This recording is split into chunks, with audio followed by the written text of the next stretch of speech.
Yo, what is good, YouTube? Krishan checking back in with another video.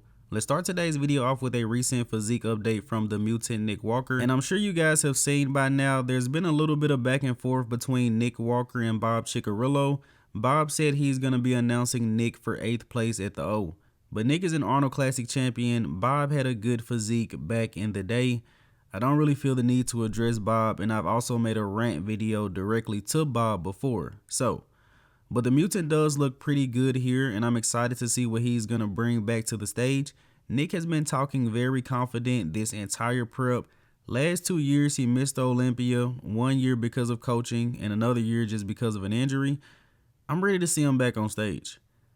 Now next up, this was posted up a couple of days ago by none other than the Persian Wolf, Hadi Choopan, and it should be a recent update. I'm hearing a rumor that Honey Rambod may still be coaching Hadi Choopan. I'm not sure if that's true or not. It would be absolutely crazy if he is, but Hadi Choopan, Samson Dowda, and Derek Lunsford all have one Mr. Olympia title and one Arnold Classic title. Who is going to break the tiebreaker at this upcoming Mr. Olympia?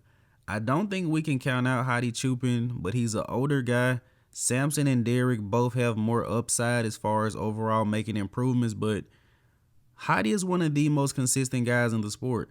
The physique that he brought to last year's Arnold Classic, some would say this top 10, top 15 physiques of all time. And next up, I want to talk about Andrew Jacked. I have not reviewed anything since Derek Lunsford won the 2025 Arnold Classic, but I did want to start here with Andrew. He came out with his mask on, took the mask off when blindfolded, and I would say this was pretty much a tribute to Cedric McMillan. Andrew Jack ended up walking away with the 3rd place finish in this lineup behind Derek Lunsford and Samson Dowda.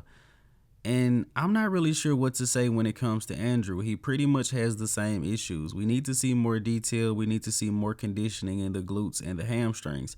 But outside of that, Andrew looked like he may have improved everywhere. His side tricep is just absolutely gnarly at this point. He's Mr. Olympia from the front, but again, the hams and glutes have to be tighter. And I'm not saying that Andrew has to be the most conditioned guy on stage when it comes to hamstrings and glutes, but definitely has to be better. Again, Mr. Olympia from the front, but from the back next to Derek Lunsford looks 4 weeks out. And that's just me being completely transparent. And I love that Andrew is so creative with his posing, but posing still needs some work. This guy has the most aesthetic physique in the sport, and posing is good, but it could be great. Great showing from Andrew overall though. Pretty much improved everywhere except those 2 areas. Now next up, we have a recent update from Tonio Burton ahead of this upcoming Legion Sports Fest. Legion is going to be a lot earlier this year. It is typically after the Mr. Olympia or right before. I saw some images of Tonio recently, and he's actually put on a decent amount of size. I'm excited to see what he's going to bring. And I always mention this guy was top 8 at the O, and I don't think he was even weighing 220 pounds. Let's see how he's going to place with a little more size. Now switching over to 212, we have a full-blown update of our current 2-time champ Keone Pearson. And Keone looks massive here, but is still maintaining that tiny waist, especially when pulling the vacuum. His proportions just look ridiculous. But I was actually most impressed by the amount of muscle that Keone has on his back in this update. In the next couple of years, we should see him transition to the open class. I'm pretty sure we all can agree he can battle it out with the top guys. And let's switch over to classic physique. We have a recent update of Terrence Ruffin, who will be making his return to the stage at this year's Pittsburgh Pro with some added size. And I like the conditioning that I'm seeing from Terrence here, the separation in the quads, and we still have a good ways to go until the show. It's exciting looking at him, looking at Mike Sommerfeld, thinking how are these guys going to stack up? How are these guys going to compare to each other? Is Terrence going to come back and take over the division, top 2, top 3? It's definitely going to be tough for Terrence to do. Mike is pretty impressive. Now let's switch over to Wesley Vissers for a quick second, and we'll actually talk about Mike Sommerfeld last. Wesley recently released a statement saying that he will listen to his body and his coach and taking a break until he feels he's ready to go with a show with a better package. We're all assuming this means that Wesley is out of the 2025 Mr. Olympia. Not sure if this means he's out of Detroit. He could possibly do Detroit to qualify and not do the O. But Matt Grego is going to be in Detroit. and Matt Grego just beat Wesley Vissers. Now back to Mike Sommerfeld, and also credit to buys and tries for both of these images. This was said by Tyler Manion in response to a lot of people saying that Mike Sommerfeld looks like a bodybuilder. He said, "I think it's one of the most laughable things I've ever heard. Amazing X-frame with a small waist and great overall balance in every pose."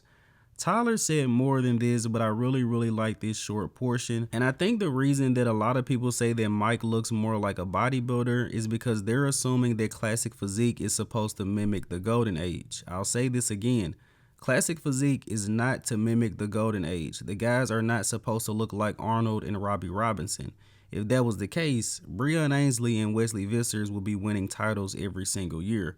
Classic physique is basically just streamlined bodybuilding, in all honesty. I'm not 100% sure if the bubble gut era had any effect on the classic physique division being created. I wouldn't be surprised if it did.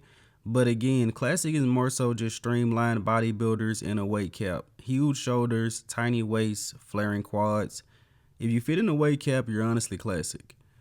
But let's go ahead and wrap up today's video here with the archive of the day. You guys let me know in the comment section below, who is this legendary bodybuilder? And as always, I hope you guys did indeed enjoy this video. And if you have not done so already, be sure to like the video and subscribe to the channel. And for all of you guys that watched this far, last couple of months have been crazy because I was a gym manager working a ridiculous amount of hours. Took a week to chill out. I'm now just a personal trainer. I should be a lot more available on my channel. Just letting you guys know what's going on. But I'm Keone from Go Fitness. That's it. I'm out.